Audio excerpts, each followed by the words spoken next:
L'enseignement supérieur en France compte plus de 400 établissements et plus de 2,5 millions d'étudiants. L'éducation et la formation sont indispensables pour répondre aux défis environnementaux, sociaux et économiques actuels. Il est nécessaire de donner les moyens aux étudiants, qui seront les actifs de demain, de comprendre et de répondre aux enjeux du développement durable.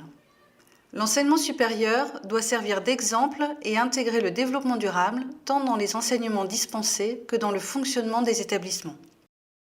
Depuis 10 ans, pour répondre aux enjeux du développement durable et de la responsabilité sociale des établissements, la réglementation et les documents de référence se multiplient afin d'accompagner ces mutations majeures.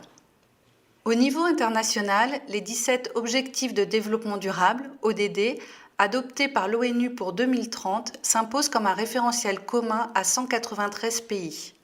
Ils visent 3 objectifs ambitieux: mettre fin à l'extrême pauvreté, lutter contre les inégalités et l'injustice et régler les problèmes du changement climatique. L'ODD 4, dédié à l'éducation, vise, pour tous les élèves, l'acquisition des connaissances, des compétences et des valeurs nécessaires pour promouvoir le développement durable. Cet ODD réaffirme le rôle crucial de l'enseignement supérieur. L'éducation doit se positionner comme un catalyseur de l'atteinte de tous les autres ODD. Au niveau national, en 2015, la loi relative à la transition énergétique pour la croissance verte exige l'amélioration de la performance énergétique et environnementale des bâtiments neufs et l'exemplarité des constructions publiques. En 2013, la loi ESR inscrit le développement durable comme une nouvelle mission de l'université. Les lois Grenelle de l'environnement ont créé des obligations pour les établissements publics dans des domaines aussi variés que les déchets, les achats ou encore l'air. Ainsi, la loi Grenelle 1 de 2009 indique que les établissements d'enseignement supérieur élaboreront pour la rentrée 2009 un plan vert pour les campus. Les universités et les grandes écoles pourront solliciter une labellisation sur le fondement de critères de développement durable.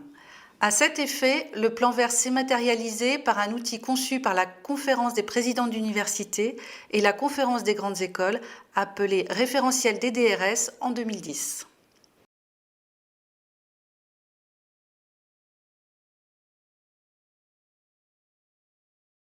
Ce référentiel est un outil d'aide à l'élaboration d'une démarche développement durable et de responsabilité sociétale.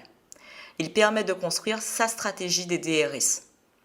C'est aussi un outil d'auto-évaluation permettant de dresser à un instant T l'état d'avancement de la démarche et d'évaluer son niveau de maturité. Il peut également être exploité comme un tableau de bord opérationnel et servir au pilotage de la démarche. Il est à la disposition de tout établissement d'enseignement supérieur et de recherche, quel que soit leur degré d'avancement dans la démarche. Environ une centaine d'établissements s'auto-évaluent à l'aide du référentiel des DRS. Celui-ci recouvre toutes les dimensions du développement durable, social, économique et environnemental, et cible 5 axes d'action prioritaires: stratégie et gouvernance, politique sociale et ancrage territorial, gestion environnementale, enseignement et formation, et recherche. Chaque axe est divisé en variables stratégiques, qui sont elles-mêmes divisées en variables opérationnelles. Dans sa version de 2017, le référentiel comporte 18 variables stratégiques et 44 variables opérationnelles. Pour chaque variable, les établissements évaluent à quel niveau ils se situent. Niveau 1, dit de prise de conscience. La réflexion est en cours mais il n'y a pas d'action concrète.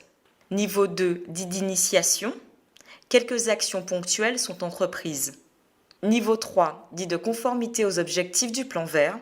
Ce niveau traduit que la démarche respecte la réglementation et les objectifs stratégiques nationaux en vigueur. Niveau 4, dit de maîtrise. En plus de la conformité, il y a un début d'innovation. Niveau 5, dit d'exemplarité. L'établissement fait preuve d'excellence, d'innovation et est reconnu par ses pairs. Ce référentiel est évolutif. Il est revu régulièrement par les pairs pour prendre en compte les évolutions du cadre réglementaire. En 2009, une plateforme numérique appelée PRC a été mise en place pour faciliter le travail de reporting et d'auto-évaluation des démarches de développement durable. Prenons le cas du Muséum national d'histoire naturelle. L'établissement s'est lancé dans une démarche volontaire de développement durable en 2008. Cette démarche reposait sur un foisonnement d'actions éparses. En 2014, la mise en œuvre du référentiel a permis entre autres de structurer la politique de développement durable, de lui donner un cadre, d'identifier les axes de progrès et de faire évoluer les pratiques en interne. Le référentiel est aujourd'hui le socle de la démarche développement durable du muséum.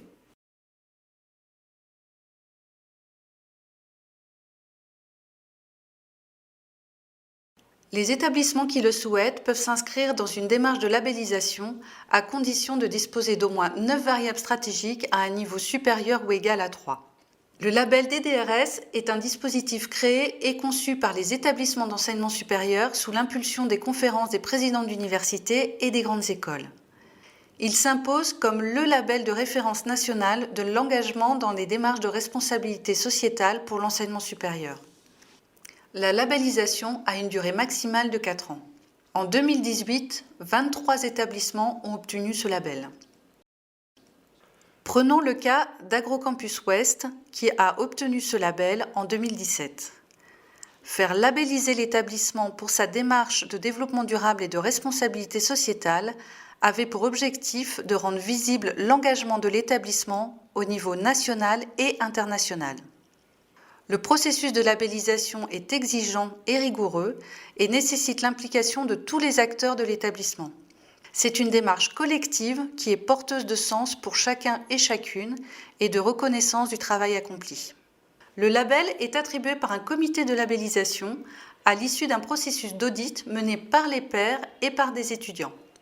Le comité de labellisation est composé de représentants des établissements labellisés, du ministère de l'Enseignement supérieur de la Recherche et de l'Innovation, du ministère de la Transition écologique et solidaire, de la Conférence des présidents d'université, de la Conférence des grandes écoles, du Réseau français des étudiants pour le développement durable, le REFED, et du collectif pour l'intégration de la responsabilité sociétale et du développement durable dans l'enseignement supérieur, le CIRS.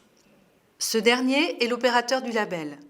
Il rassemble des responsables et des élus des universités et des grandes écoles en charge du développement durable et de la responsabilité sociétale dans leurs établissements.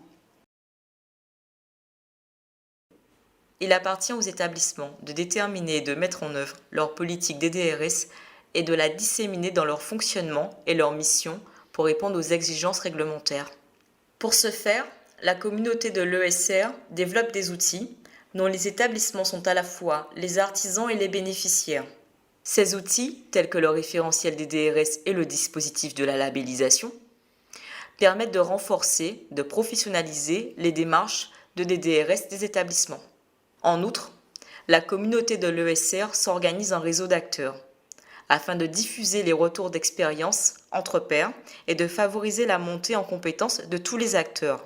La transition à opérer pour aboutir à la gestion environnementale et sociale des campus passe par un partage des pratiques et donc un apprentissage collectif.